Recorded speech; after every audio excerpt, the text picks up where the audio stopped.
يلا اقول لكم على الطريقه الاصليه لعيش السرايا. عملتها قبل كده بالعيش التوست، بس المره دي عاملاها بالطريقه الاصليه.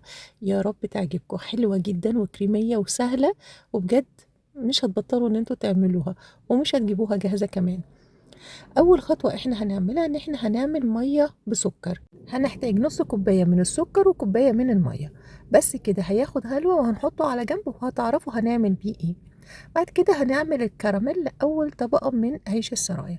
هنحتاج كوباية من السكر، وهنسيبها على النار لغاية لما تبدأ تدوب خالص.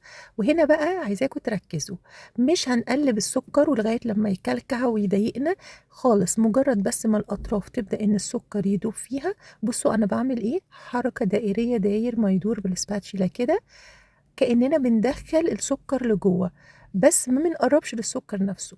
بصوا في خلال بجد أقل من دقيقة السكر هيدوب بدون أي كلكعة، ومش هناخد الوقت الطويل اللي كنا بناخده واحنا بنسيح السكر ويقعد يحجر مننا ونفضل وراه لغاية لما يفك.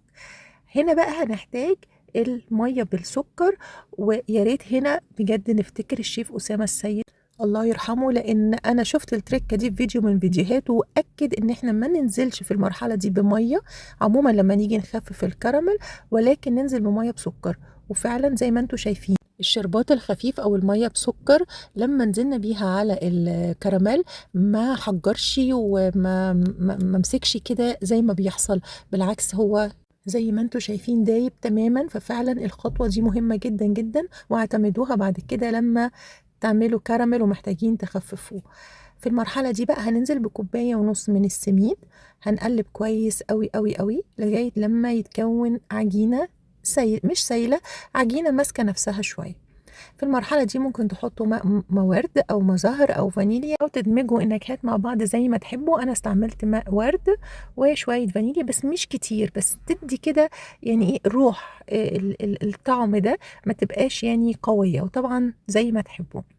بس كده جهز معانا السميد. هنجيب بقى القالب او الصينيه، وهندهن زيت بسيط قوي قوي، ونبدا بقى ان احنا نعمل طبقه من طبقه السميد، ويكون بس ايدينا مبلول ميه خفيفه، ونظبطها ونسويها وهنحطها على جنب. هنبدأ بقى نجهز الكريمة. المقادير دي لطبقة متماسكة كريمية: 4 كوبايات من اللبن، 6 معالق كبار من النشا، معلقتين كبار من لبن البودرة، ومعلقتين كبار من القشطة لو موجودة. هنقلب كل ده على البارد لغاية لما يختلط كل المكونات، ونحطه على النار لغاية لما ده يبقى قوام. هنشيل الكريمة من على النار وننزل بمعلقتين كبار من الكريم شانتيه ونقلب كويس، وبكده الكريمة جهزت. وهي سخنة هننزل بيها على طبقة السميد اللي جهزناها، ونسويها كويس قوي، نسوي الوش كويس قوي، ونسيبها تجمد تماما في التلاجة مش أقل من 4-5 ساعات. بس كده ده شكلها بقى لما طلعت من التلاجة. طبقة المهلبية أو الكريمة سبتت تماما. الخطوة دي اختيارية، بنحط قشطة زي ما تحبوا، عايزين تحطوها اوكي، مش عايزين خلاص تمام، بس بصراحة هي بتدي لذاذة وطعم غني جدا.